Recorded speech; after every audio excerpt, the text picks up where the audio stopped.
For those of us living in Europe, there aren't too many winter sun getaway options.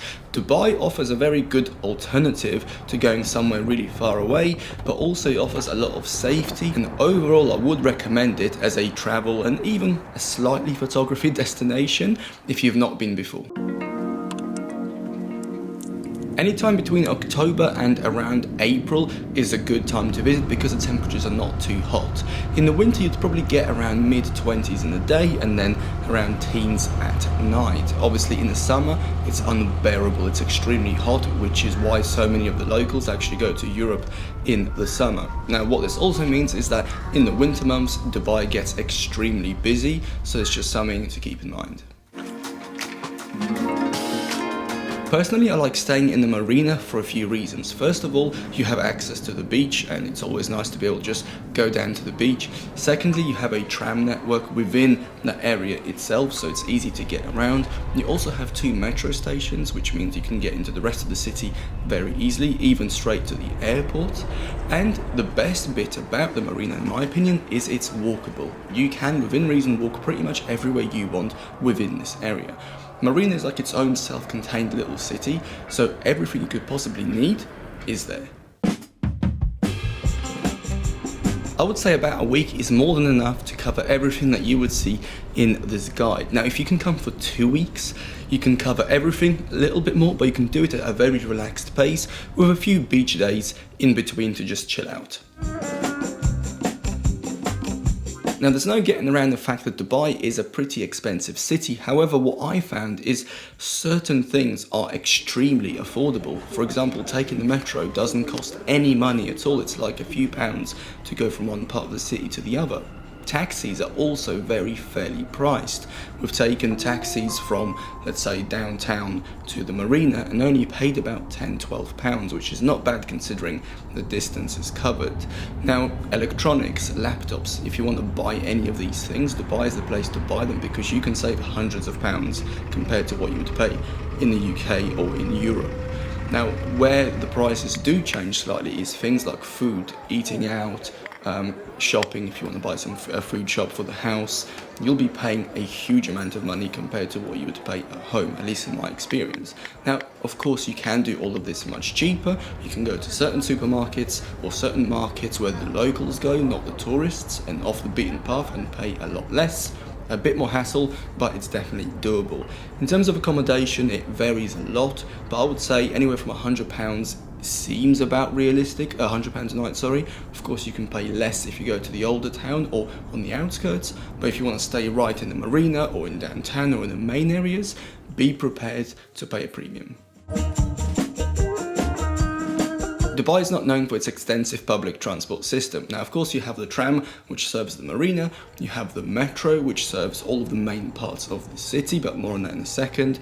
You have a few bus routes here and there, but generally speaking, if you want to see all of Dubai, you would need a car or at least a taxi to get around. Especially if you want to go out to the desert, you would definitely need wheels for that. Personally, I found the metro to be extremely useful because it got us to all of the main points, and from there, if we needed to go somewhere, we would obviously take a taxi. Now, one thing I would say is Dubai has become a bit more walkable than it has been before, which is good, but keep in mind that the distances are enormous. On the map, it might look like this, but in real life, it's like 20 miles. So it's just something to keep in mind. Now, although Dubai is relaxed compared to other parts of the UAE and certainly the Middle East, you still have to use your common sense and keep in mind they are ultimately in a Muslim religious country or city for that matter.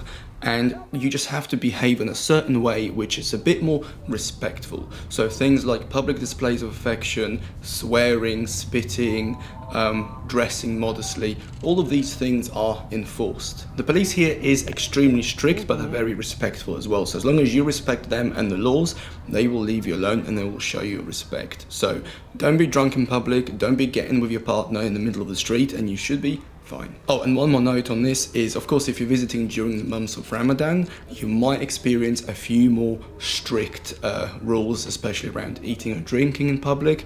Maybe that's changed. I remember when I visited during Ramadan, which was like 10 years ago, it was quite strict, but I heard now it's a bit more relaxed. But it's still worthwhile to keep in mind that you're visiting during a holy month, therefore you need to be extra respectful. Although Dubai has many great photo spots, it's certainly not for everyone, and many photographers can find Dubai a bit restrictive and even a bit frustrating as well. So the first thing you'll find, especially if you stay in the newer part of town, is that many places are private. All places are private. And if you're walking around with your camera and you see security guards, you can sometimes expect them to come up to you and say, put your camera away. You can use a phone, but you can't use your camera. Now, there is no kind of clear rule as to which areas enforce that, which areas don't. I've walked around shopping malls with my camera and I didn't have any issues. Yet I walked into the Dubai harbour, not the Marina, Dubai harbour, it's separate, and straight away I was approached by a security guard saying to put my camera away. So yeah, it can get frustrating. Now, if you like cityscapes, there are plenty of rooftops, I'll talk about them in a second, which will give you really futuristic, really cool cityscapes that you've kind of known and seen from Dubai. But other than that, and reflections, maybe light and shadow play, I personally struggled in the newer part of town. Now, going to the older part of town, there's definitely a lot more to shoot there. There's a lot more character, there's a lot more going on, there's more colours, there's just more there. Now, the only caveat to all of this is that in Dubai, people do seem to be a lot more sensitive when it comes to photography and cameras. Now, because there's so many tourists there, you can definitely get away with walking around with a camera and not get any issues because many other people do it. But certainly if you're taking photos with people in them, just be mindful. Now, if you want to stick to the letter of the law, you could say that technically taking photos of other people in public is prohibited. However, you can't really point your camera at anything in Dubai without having some people in it. So I think there's definitely like a grey area there. As long as you're not walking up to people pointing a camera straight in their face, like you see in New York or those types of places, you will be absolutely fine. Just be extra mindful and read the room.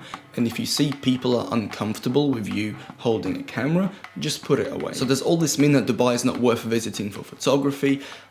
Yes and no. I would say if you've never been to Dubai, then definitely go, because you can get to see somewhere new and very different and walk away with some good images, because Dubai can be good for photography.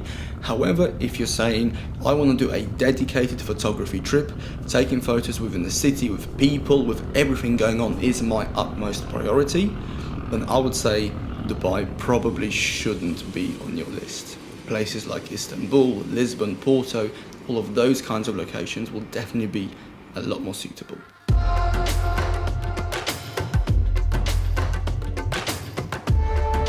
There isn't too much to shoot here, however a walk along the water either at sunrise or sunset will get you some great light. Couple that with a minimal architecture and you can get some great shots.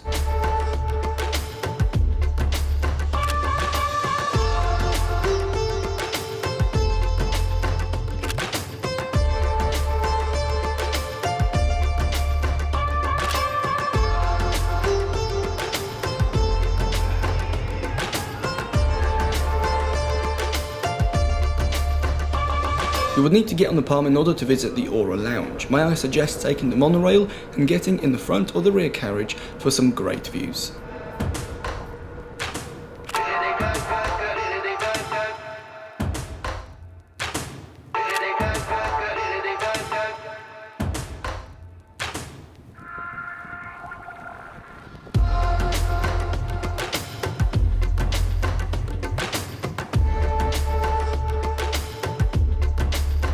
I would say visit once just to appreciate the architecture and the uniqueness of this building. Come early though, as it gets insanely busy. The views from the top show you all the sides of Dubai, and the glass floor can get you some interesting top-down shots. One visit is more than enough.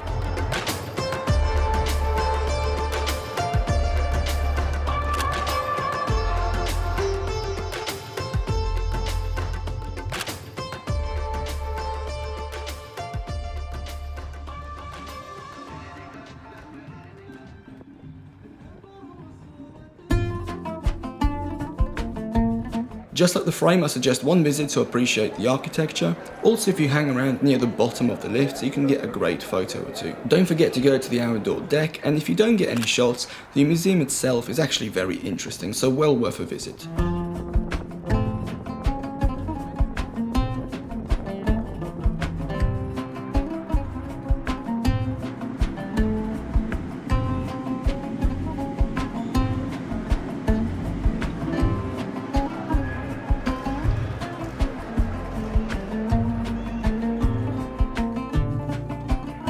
Yes, it's touristy, but given it's the world's highest viewing platform, I do recommend it just once to say you've done it. You can actually get some great shots both inside and looking out.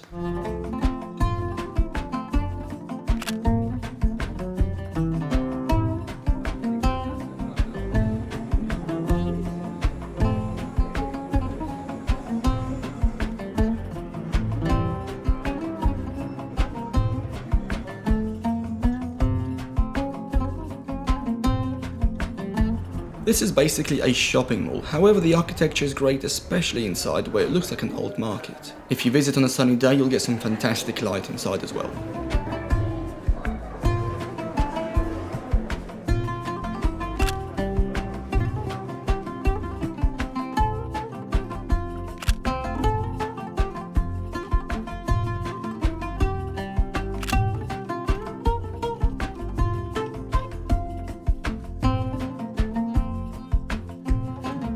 Level 43 has to be one of the best, easily accessible viewpoints. Head up just before sunset, grab a drink and enjoy.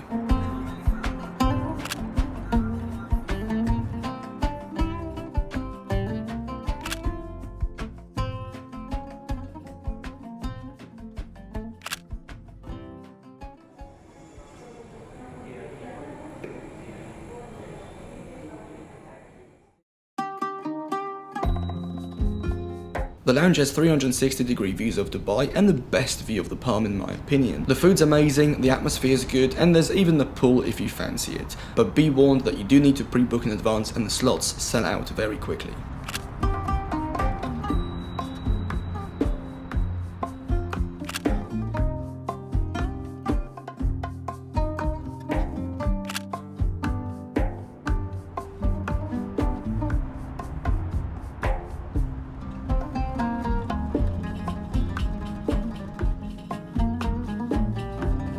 Now I'm not gonna lie, I was a little bit surprised here because it looks like the perfect old market.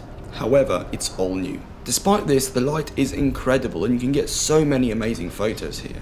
Aside from the old town, this is where I got the most shots. You will get good light at all times of the day, however if you come earlier, it will be much quieter.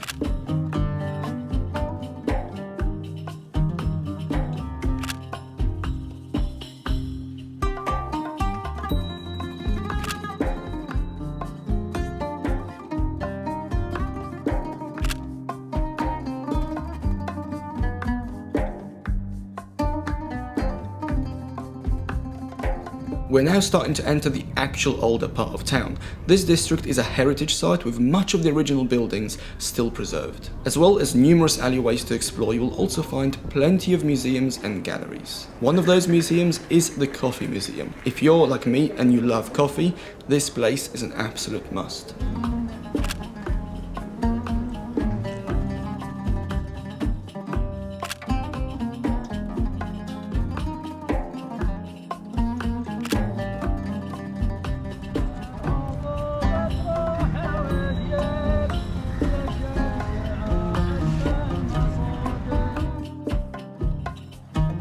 Next to Fahidi you will find the old Souk, or the old market.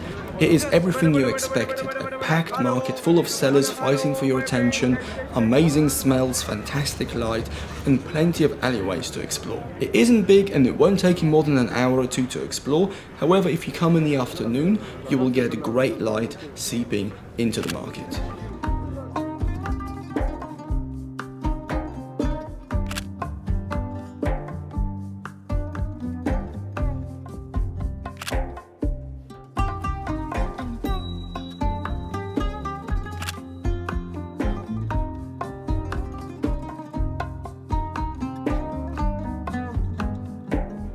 Now we're really going into the old town. To get here you either need to take the boat across or just get off at Union metro station and walk along the creek. Personally I recommend the second option because it's a nice walk and you can easily dedicate a whole day to this. I grouped all the souks together because they all blend into each other and create one large old market that's full of small streets, alleyways and corners to explore, see and photograph. Honestly, there's no specific spot here, just get lost and see what you can find.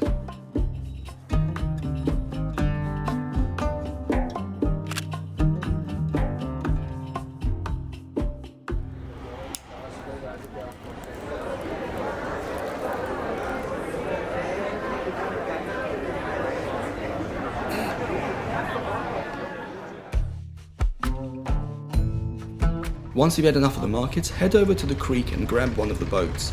You can simply just cross the creek, however I recommend getting a cruise. Please make sure you bring cash though.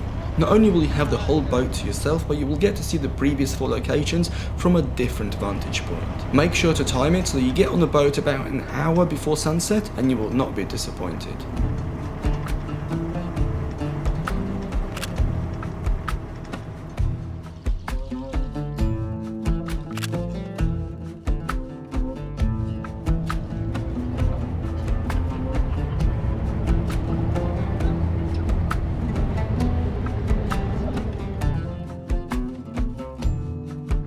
No visit to Dubai would be complete without a trip into the desert. You will see plenty of options, however personally I recommend a company called Platinum Heritage.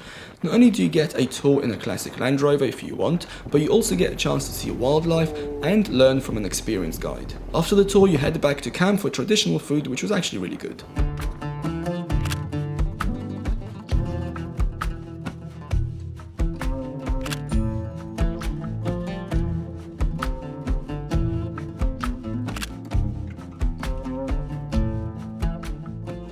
Okay, that's all for this video. I do hope you have enjoyed it. Now, if you didn't take any notes of the locations, don't worry because all of this is available as a blog on my website. I've linked it down below, so you can screenshot that at your leisure.